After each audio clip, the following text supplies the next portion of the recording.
Chapter 27. Mina Harker's Journal. November 1st. All day long we have travelled, and at a good speed. The horses seem to know that they are being kindly treated, for they go willingly their full stage at best speed. We have now had so many changes and find the same thing so constantly that we are encouraged to think that the journey will be an easy one. Dr. Van Helsing is laconic. He tells the farmers that he is hurrying to Bistritz and pays them well to make the exchange of horses. We get hot soup or coffee or tea, and off we go. It is a lovely country, full of beauties of all imaginable kinds, and the people are brave and strong and simple and seem full of nice qualities. They are very, very superstitious. In the first house where we stopped, when the woman who served us saw the scar on my forehead, she crossed herself and put out 2 fingers towards me to keep off the evil eye. I believe they went to the trouble of putting an extra amount of garlic into our food, and I can't abide garlic. Ever since then, I have taken care not to take off my hat or veil, and so have escaped their suspicions. We are travelling fast, and as we have no driver with us to carry tales, we go ahead of scandal, but I dare say that fear of the evil eye will follow hard behind us all the way. The professor seems tireless. All day he would not take any rest, though he made me sleep for a long spell. At sunset time, he hypnotized me, and he says I answered as usual. Darkness, lapping water, and creaking wood. So, our enemy is still on the river. I am afraid to think of Jonathan, but somehow I have now no fear for him, or for myself. I write this whilst we wait in a farmhouse for the horses to be ready. Dr. Van Helsing is sleeping. Poor dear. He looks very tired and old and grey, but his mouth is set as firmly as a conqueror's. Even in his sleep he is intense with resolution. When we have well started, I must make him rest whilst I drive. I shall tell him that we have days before us, and he must not break down when most of all his strength will be needed. All is ready. We are off shortly. November 2nd. Morning. I was successful, and we took turns driving all night.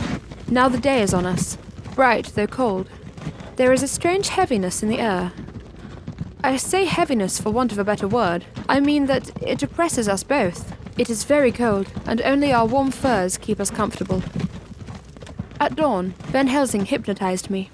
He says I answered darkness, creaking wood, and roaring water, so the river is changing as they ascend. I do hope that my darling will not run any chance of danger, more than need be. But we are in God's hands. November 2nd. Night.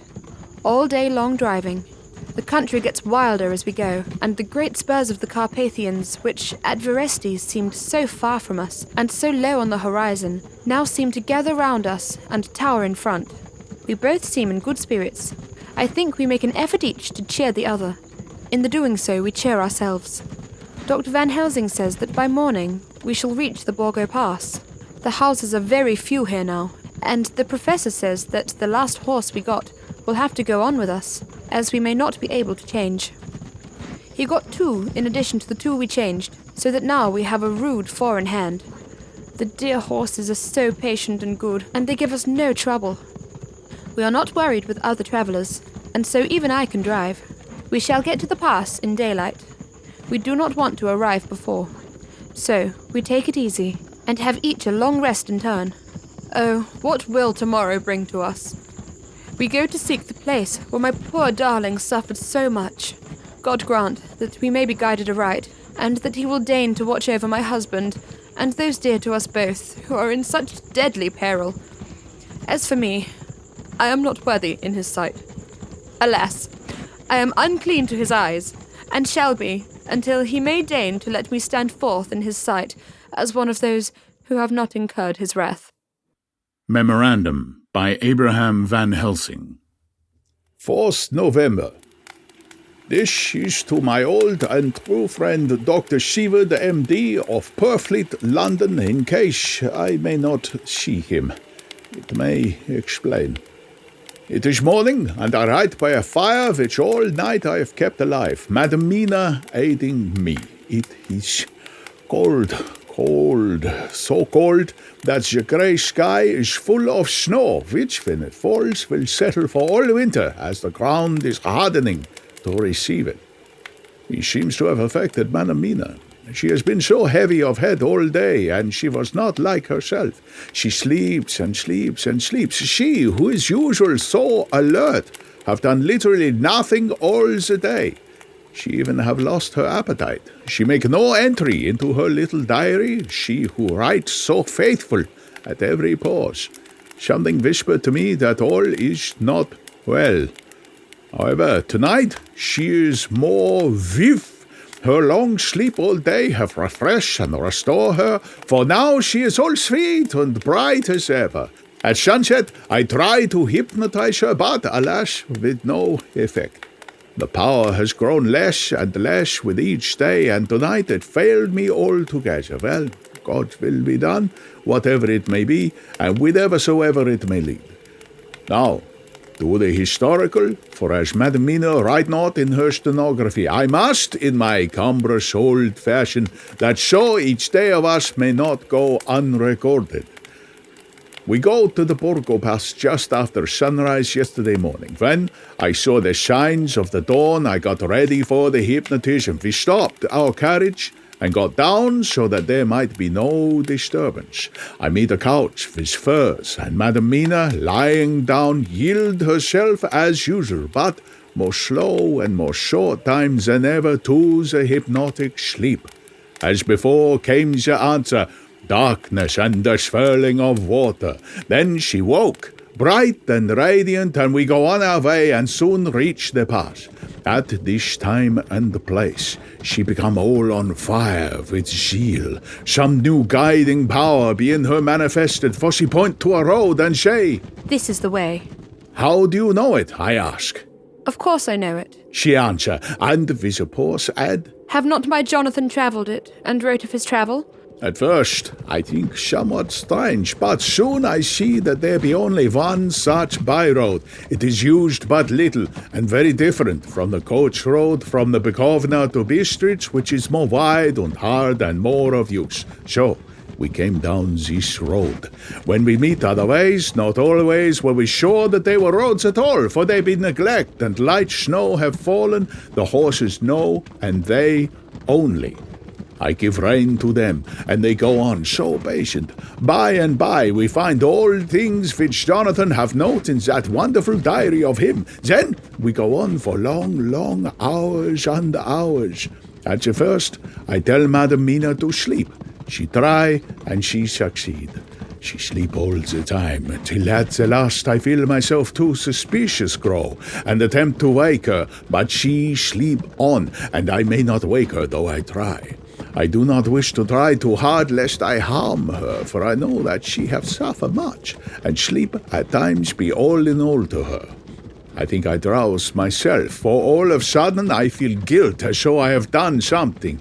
I find myself bolt up, with the reins in my hand, and the good horses go along, jog, jog, just as ever. I look down, and find Madam Mina still asleep. It is now not far off sunset time, and over the snow the light of the sun flow in big yellow flood, so that we throw great long shadow on where the mountain rise so steep. For we are going up, and all is oh so wild and rocky, as though it were the end of the world. Then I arouse Madam Mina. This time she wake with not much trouble, and then I try to put her to hypnotic sleep, but she sleep not, being as though I were not. Still, I try and try, till at once I find her and myself in dark, so I look round, and find that the sun have gone down. Madam Mina laugh, and I turn and look at her. She is now quite awake, and looks so well as I never saw her since that night at Carfax, when we first entered the Count's house. I am amazed, and not at ease then, but she is so bright and tender and thoughtful for me that I forget all fear. I light a fire, for we have brought supply of wood with us, and she prepare food while I undo the horses and set them tethered in shelter to feed. Then, when I return to the fire, she have my supper ready. I go to help her, but she smile and tell me that she have eat already, that she was so hungry that she would not wait. I like it not, and I have grave doubts, but I fear to affright her, and so I am silent of it. She help me, and I eat alone, and then we wrap in fur and lie beside the fire, and I tell her to sleep while I watch, but presently I forget all of watching. And when I sudden remember that I watch, I find her lying quiet but awake and looking at me with so bright eyes. Once, twice more the same occur, and I get much sleep till before morning. When I wake, I try to hypnotize her, but alas, though she shut her eyes obedient, she may not sleep. The sun rise up and up and up, and then sleep come to her too late, but so heavy that she will not wake. I have to lift her up and place her sleeping in the carriage when I have harnessed the horses and made all ready. Madam still sleep, and she look in her sleep more healthy and more redder than before, and I like it not, and I am afraid. I am afraid of all things, even to think, but I must go on my way. The stake we play for is life and death, or more than this, and we must not flinch. 5th November, morning. Let me be accurate in everything, for so you and I have seen some strange things together, you may at the first think that I, Van Helsing, am mad, that the very horrors and the so long strain on nerves has at last turned my brain. All yesterday we travelled, always getting closer to the mountains and moving into a more and more wild and desert land. There are great frowning precipices and much falling water, and nature seemed to have held sometime her carnival. Madam Mina still sleep, and though I did have hunger and appeased it, I could not waken her even for food. I began to fear that the fatal spell of the place was upon her, tainted as she is with that vampire baptism. Well, said I to myself, if it be that she sleep all the day, it shall also be that I do not sleep at night, as we travel on the rough road, for a road of ancient and imperfect kind there was. I held down my head and slept. Again, I waked with a sense of guilt and of time past, and found Madam Mina still sleeping, and the sun low down. But all was indeed changed. The frowning mountains seemed further away, and we were near the top of a steep rising hill, on summit of which was such a castle as Jonathan tell of in his diary. At once I exulted and feared, for now, for good or ill, the end was near. I woke Madam Mina and again tried to hypnotize her, but alas, unavailing till too late. Then, ere the great dark came upon us, for even after down sun, the heavens reflected the gone sun on the snow, and all was for a time in a great twilight. I took out the horses and fed them in what shelter I could. Then I make a fire, and near it I make Madam Mina, now awake and more charming than ever, sit comfortable amid her rugs. I got ready food, but she would not eat, simply saying that she had not hunger. I did not press her, knowing her unavailingness, but I myself eat, for I must needs now be strong for all. Then, with the fear of me of what might be, I drew a ring so big for her comfort round where Madam Mina sat, and over the ring I passed some of the wafer, and I broke it fine so that all was well guarded. She sat still all the time, so still as one dead, and she grew whiter and even whiter till the snow was not more pale, and no word she said, but when I drew near, she clung to me, and I could know that the poor soul shook from her head to feet with a tremor that was pain to feel. I said to her presently, when she had grown more quiet, "Will you not come over to the fire?" For I wished to make a test of what she could. She rose obedient, but when she had made a step, she stopped and stood as one stricken. "Why not go on?" I asked. She shook her head and, coming back, sat down in her place. Then, looking at me with open eyes, as if unwaked from sleep, she said simply, I cannot. and remained silent. I rejoiced, for I knew that what she could not, none of those that we dreaded could. Though there might be danger to her body, yet her soul was safe.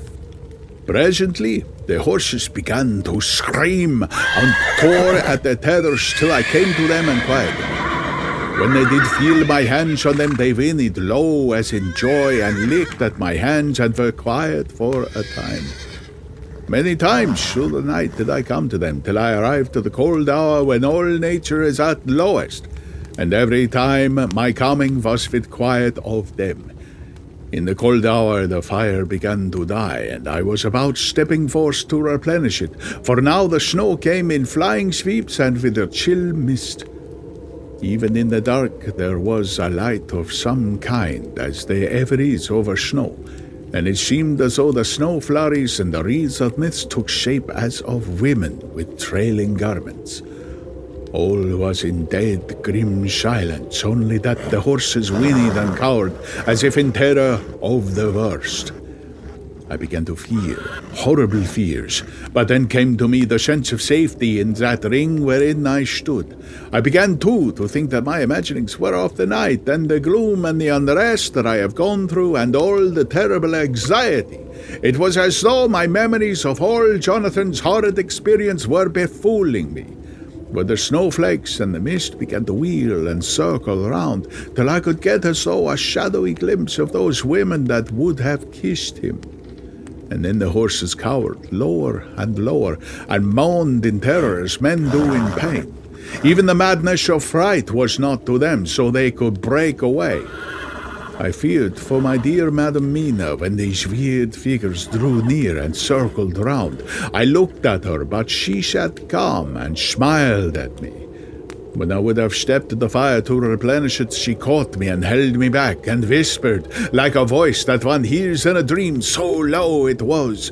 No, no, do not go without. Here, you are safe. I turned to her, and looking in her eyes, said, But you, it is for you that I fear.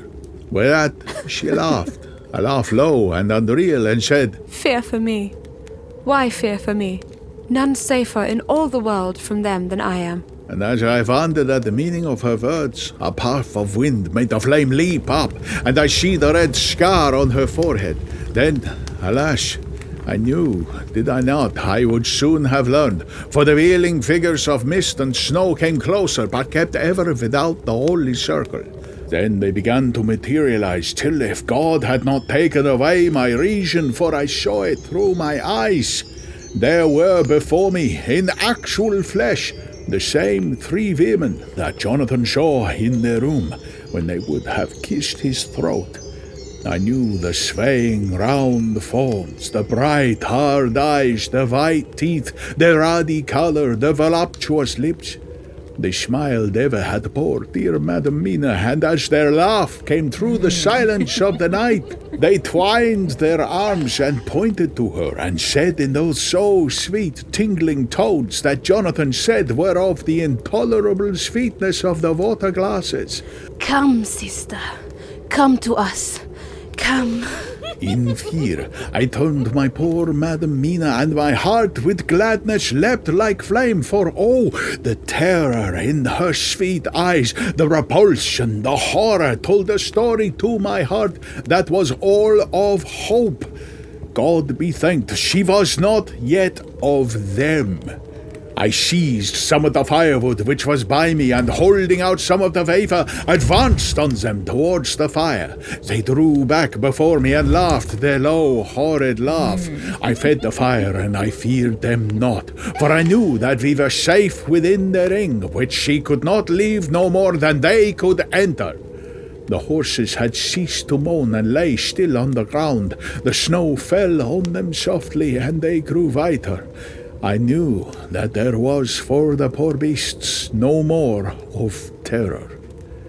And so we remained till the red of the dawn began to fall through the snow gloom.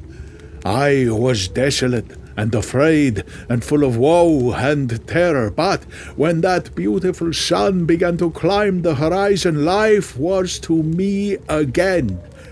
At the first coming of the dawn, the horrid figures melted into the whirling mist and snow. The wreaths of transparent gloom moved away towards the castle and were lost. Instinctively, with the dawn coming, I turned to Madam Mina, intending to hypnotize her, but she lay in a deep and sudden sleep from which I could not wake her. I tried to hypnotize through her sleep, but she made no response, none at all, and the day broke. I fear yet to stir. I have made my fire and have seen the horses. They are all dead. Today I have much to do here, and I keep waiting till the sun is up high, for there must be places where I must go, where that sunlight through snow and mist obscurate will be to me a safety. I will strengthen me with breakfast, and then I will do my terrible work.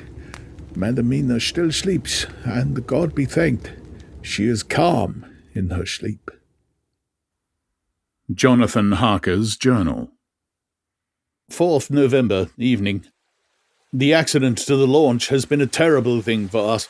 Only for it, we should have overtaken the boat long ago, and by now my dear Mina would have been free. I fear to think of her off on the wolds near that horrid place. We have got horses, and we follow on the track. I note this whilst Godalming is getting ready.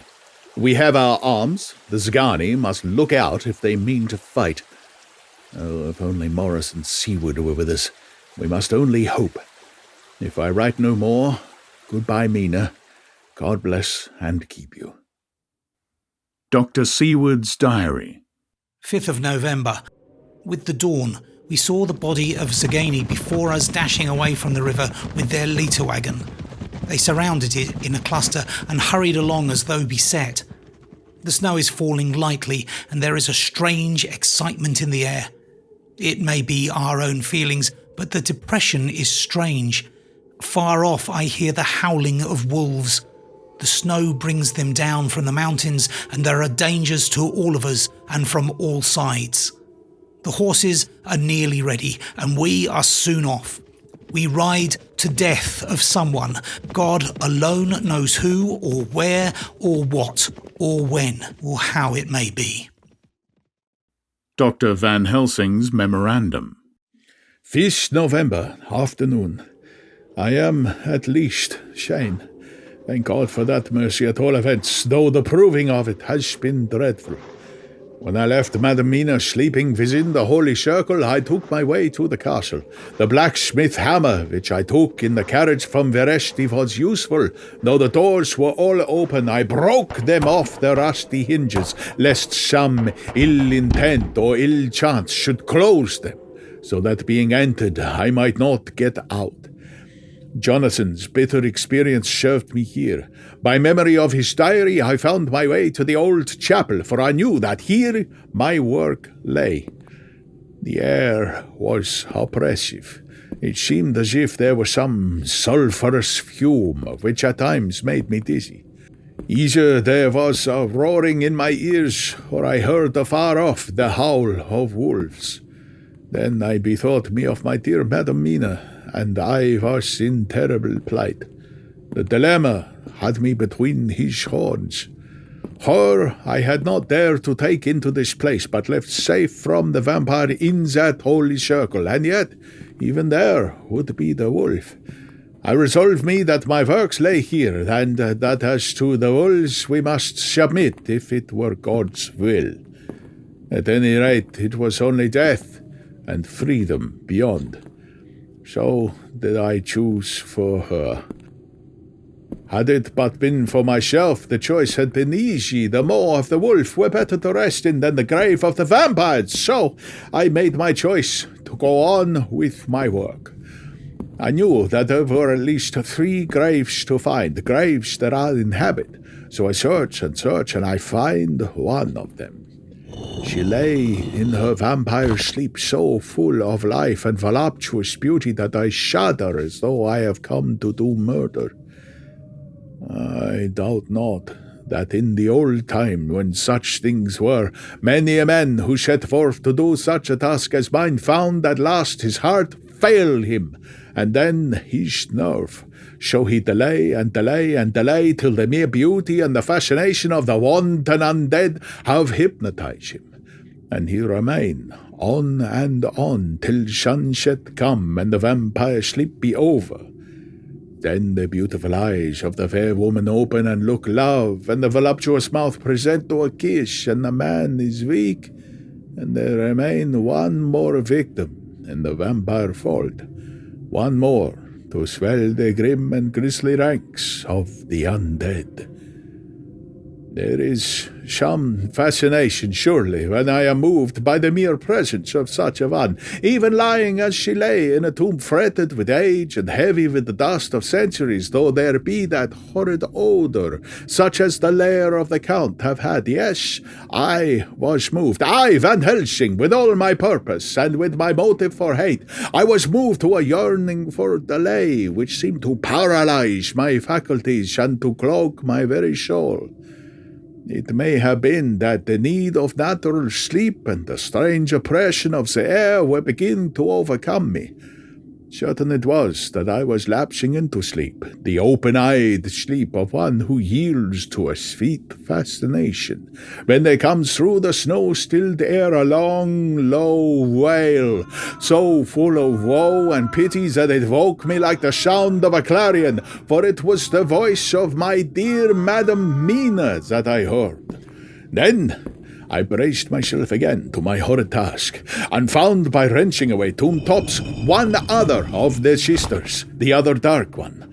I dared not pause to look on her as I had on her sister, lest once more I should begin to be enthralled, but I go on searching until presently I find in a high great tomb, as if made to one much beloved, another fair sister, which, like Jonathan, I had seen to gather herself out of the atoms of the mist. She was so fair to look on, so radiantly beautiful, so exquisitely voluptuous, that the very instinct of man in me, which calls some of my sex to love and to protect one of hers, made my head whirl with new emotion. But God be thanked, that soul wail of my dear Madam Mina had not died out of my ears, and before the spell could be wrought further upon me, I had nerved myself to my wild work.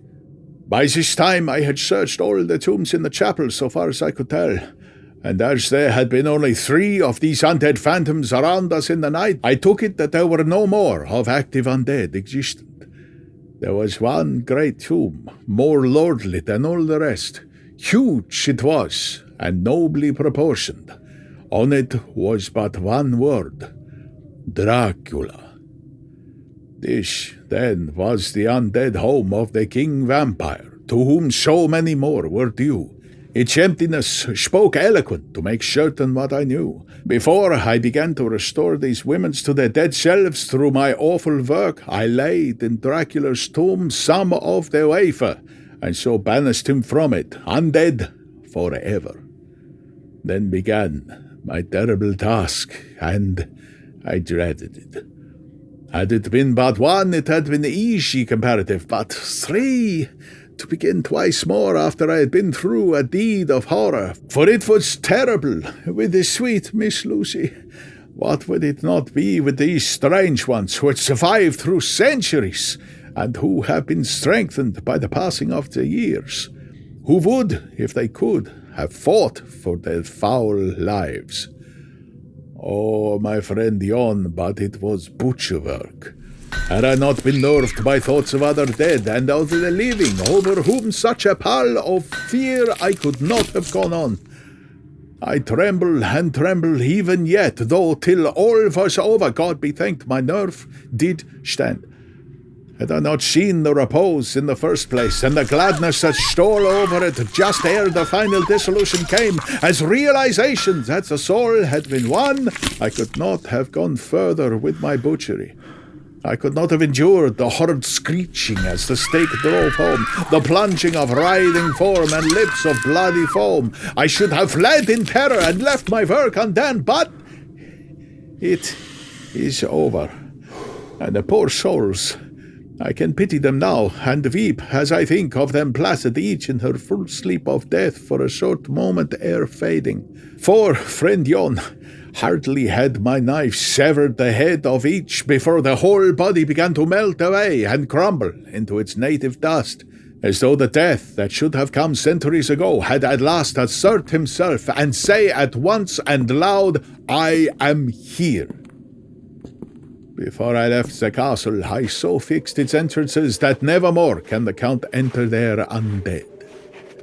When I stepped into the circle where Madam Mina slept, she woke from her sleep, and seeing me cried out in pain that I had endured too much. Come, she said. Come away from this awful place. Let us go to meet my husband, who is, I know, coming towards us. She was looking thin and pale and weak, but her eyes were pure and glowed with fervour. I was glad to see her paleness and her illness, for my mind was full of the fresh horror of that ruddy vampire's sleep. And so, with trust and hope, and yet full of fear, we go eastward to meet our friends and him whom Madam Mina tell me that she know are coming to meet us. Mina Harker's journal. November 6th. It was late in the afternoon when the Professor and I took our way towards the east, whence I knew Jonathan was coming. We did not go fast, though the way was steeply downhill, for we had to take heavy rugs and wraps with us. We dared not face the possibility of being left without warmth in the cold and the snow. We had to take some of our provisions too, for we were in a perfect desolation, and so far as we could see through the snowfall, there was not even the sign of habitation. When we had gone for about a mile, I was tired with the heavy walking and sat down to rest. Then we looked back and saw where the clear line of Dracula's castle cut the sky, for we were so deep under the hill whereon it was set that the angle of perspective of the Carpathian Mountains was far below it. We saw it in all its grandeur, perched 1,000 feet on the summit of a sheer precipice, with a seemingly great gap between it and the steep of the adjacent mountain on any side. There was something wild and uncanny about the place. We could hear the distant howling of wolves. They were far off, but the sound, even though coming muffled through the deadening snowfall, was full of terror. I knew from the way Dr. Van Helsing was searching about that he was trying to seek some strategic point where we would be less exposed in case of attack. The rough roadway still led downwards. We could trace it through the drifted snow. In a little while, the Professor signalled to me, so I got up and joined him. He had found a wonderful spot, a sort of natural hollow in a rock, with an entrance like a doorway between two boulders. He took me by the hand and drew me in. She, he said, here you will be in shelter, and if the wolves do come, I can meet them one by one. He brought in our furs and made a snug nest for me, and got out some provisions and forced them upon me. But I could not eat. To even try to do so was repulsive to me, and much as I would have liked to please him, I could not bring myself to the attempt. He looked very sad, but did not reproach me. Taking his field glasses from the case, he stood on top of the rock and began to search the horizon. Suddenly, he called out, Look, Madam Mina, look, look! I sprang up and stood beside him on the rock. He handed me his glasses and pointed. The snow was now falling more heavily and swirled about fiercely, for a high wind was beginning to blow. However, there were times when there were pauses between the snow flurries, and I could see a long way round. From the height where we were, it was possible to see a great distance, and far off, beyond the white waste of snow, I could see the river lying like a black ribbon in kinks and curls as it wound its way. Straight in front of us, and not far off, in fact, so near that I wondered we had not noticed before, came a group of mounted men hurrying along.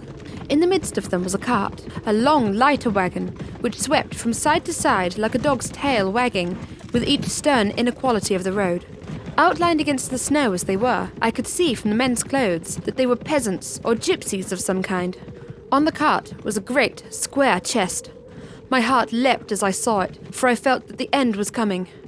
The evening was now drawing close, and well I knew that at sunset the thing, which was till then imprisoned there, would take new freedom, and could in any of many forms elude pursuit. In fear, I turned to the Professor. To my consternation, however, he was not there. An instant later, I saw him below me. Round the rock, he had drawn a circle, such as we had found shelter in last night. When he had completed it, he stood beside me again, saying, "At least you shall be safe here from him." He took the glasses from me, and at the next lull of the snow, swept the whole space below us. "See," He said, "they come quickly. They are flogging the horses and galloping as hard as they can. He paused, and went on in a hollow voice. They are racing for the sunset. We may be too late. God's will be done." Down came another blinding rush of driving snow, and the whole landscape was blotted out. It soon passed, however, and once more his glasses were fixed on the plain. Then came a sudden cry. "Look, look, look! See, 2 horsemen follow fast, coming up from the south. It must be Quincy and Jon. Take the glass, look before the snow blots it all out." I took it and looked. The 2 men might be Dr. Seward and Mr. Morris. I knew at all events that neither of them was Jonathan. At the same time, I knew that Jonathan was not far off. Looking around, I saw on the north side of the coming party 2 other men, riding at breakneck speed. One of them I knew was Jonathan, and the other I took, of course, to be Lord Godalming. They too were pursuing the party with the cart. When I told the professor, he shouted in glee like a schoolboy, and after looking intently till a snowfall made sight impossible, he laid his Winchester rifle ready for use against the boulder at the opening of our shelter.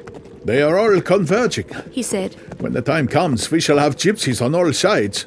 I got out my revolver, ready to hand, for whilst we were speaking, the howling of wolves came louder and closer.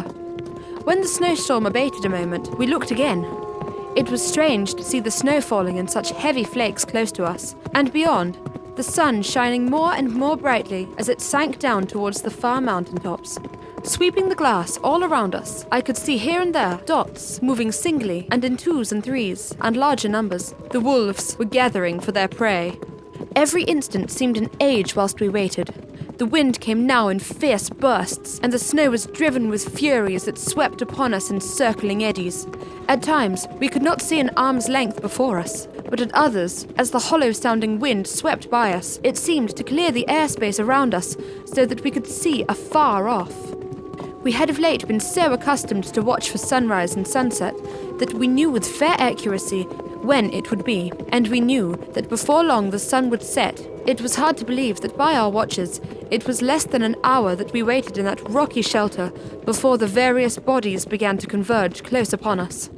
The wind came now with fiercer and more bitter sweeps, and more steadily from the north.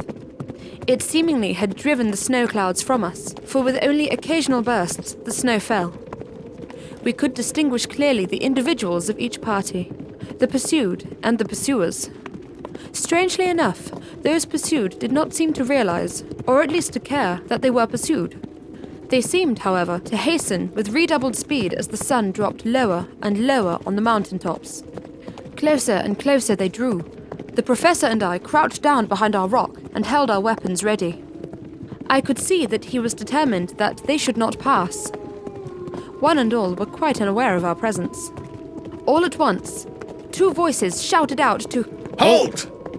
One was my Jonathan's, raised in a high key of passion. The other Mr. Morris's strong, resolute tone of quiet command.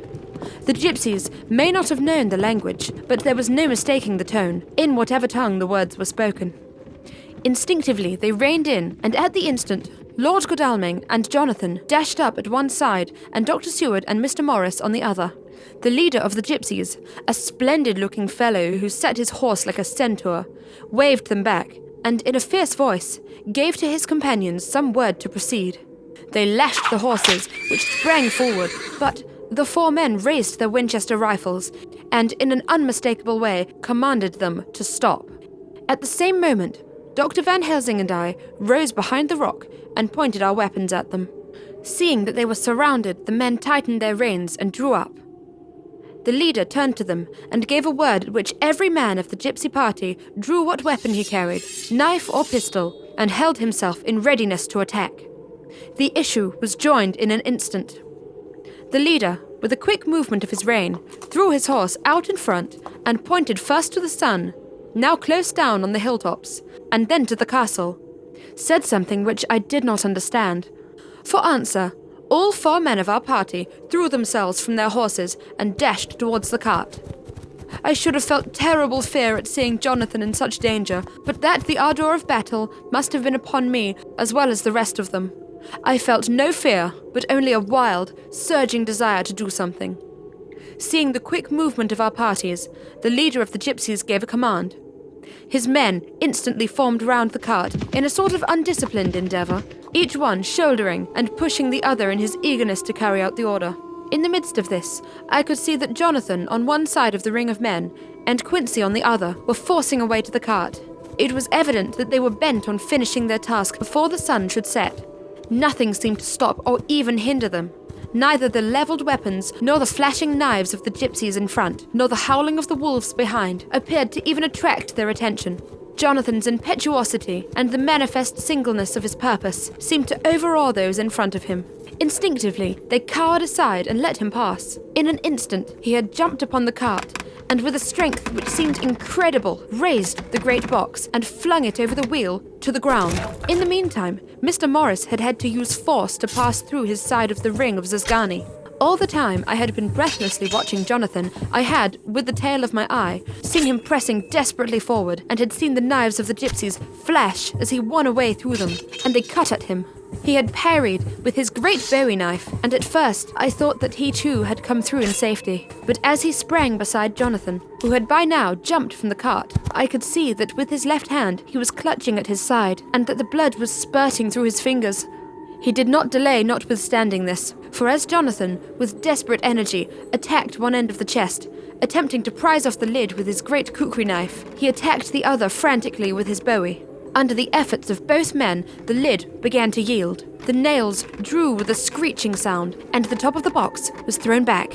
By this time, the gypsies, seeing themselves covered by the Winchesters, and at the mercy of Lord Godalming and Dr. Seward, had given in and made no further resistance. The sun was almost down on the mountain tops, and the shadows of the whole group fell upon the snow. I saw the Count lying within the box upon the earth, some of which the rude falling from the cart had scattered over him. He was deathly pale, just like a waxen image, and the red eyes glared with the horrible, vindictive look which I knew so well. As I looked, the eyes saw the sinking sun, and the look of hate in them turned to triumph. But on the instant came the sweep and flash of Jonathan's great knife. I shrieked as I saw it shear through the throat. Ah! Whilst at the same moment, Mr. Morris's bowie knife plunged into the heart. It was like a miracle, but before our very eyes, and almost in the drawing of a breath, the whole body crumbled into dust and passed from our sight. I shall be glad as long as I live that, even in that moment of final dissolution, there was in the face a look of peace, such as I never could have imagined might have rested there. The castle of Dracula now stood out against the red sky, and every stone of its broken battlements was articulated against the light of the setting sun. The gypsies, taking us as in some way the cause of the extraordinary disappearance of the dead man, turned without a word and rode away as if for their lives. Those who were unmounted jumped upon the lighter wagon and shouted to the horsemen not to desert them. The wolves, which had withdrawn to a safe distance, followed in their wake, leaving us alone. Mr. Morris, who had sunk to the ground, leaned on his elbow, holding his hand pressed to his side. The blood still gushed through his fingers. I flew to him, for the holy circle did not now keep me back. So did the two doctors. Jonathan knelt behind him, and the wounded man lay back his head on his shoulder. With a sigh, he took, with a feeble effort, my hand in that of his own, which was unstained. He must have seen the anguish of my heart in my face, for he smiled at me and said, I am only too happy to have been of service. Oh, God! He cried suddenly, struggling to a sitting posture and pointing to me. It was worth for this to die. Look! Look! The sun was now right down upon the mountaintop, and the red gleams fell upon my face so that it was bathed in rosy light. With one impulse, the men sank to their knees, and a deep and earnest Amen broke from all as their eyes followed the pointing of his finger. The dying man spoke. Now God be thanked that all this has not been in vain. See, the snow is now more stainless than her forehead. The curse has passed away. And, to our bitter grief, with a smile and in silence, he died. A gallant gentleman. Note: 7 years ago we all went through the flames. and the happiness of some of us since then is, we think, well worth the pain we endured. It is an added joy to Mina and to me that our boy's birthday is the same day as that on which Quincy Morris died. His mother holds, I know, the secret belief that some of our brave friend's spirit has passed into him. His bundle of names links all our little band of men together, but we call him Quincy. In the summer of this year, we made a journey to Transylvania and went over the old ground which was and is to us so full of vivid and terrible memories. It was almost impossible to believe that the things which we had seen with our own eyes and heard with our own ears were living truths. Every trace of all that had been was blotted out. The castle stood as before, reared high above a waste of desolation. When we got home, we were talking of the old time which we could all look back on without despair, for Godalming and Seward are both happily married. I took the papers from the safe where they had been ever since our return so long ago. We were struck with the fact that, in all the massive material of which the record is composed, there is hardly one authentic document. Nothing but a mass of typewriting, except the later notebooks of Mina and Seward and myself, and Van Helsing's memorandum. We could hardly ask anyone, even did we wish to accept these as proofs of so wild a story. Van Helsing summed it all up, as he said, with our boy on his knee. We want no proofs. We ask none to believe us. This boy will some day know what a brave and gallant woman his mother is. Already he knows her sweetness and loving care. Later on he will understand how some men so loved her that they did dare much for her sake. Jonathan Harker. The end. You have been listening to Dracula by Steve Parker Audiobooks, starring Tim Williams as Dr. John Seward, Wren Pryor-White as Mina Harker and Bride of Dracula, Kyra Jones as Lucy Westenra and Bride of Dracula, Dominique Geloso as Lord Arthur Morris Godalming and many others, Jet as Mrs. Westenra and Bride of Dracula, Steve Parker as Jonathan Harker, Dracula, Renfield, Van Helsing, Quincy Morris, and others. The first AD was Alice Parker, and Maciej Wojciechowski was our editor. This was a Steve Parker Audiobooks production. For more of our work, please visit our website at steveparkeraudiobooks.com or find us on YouTube.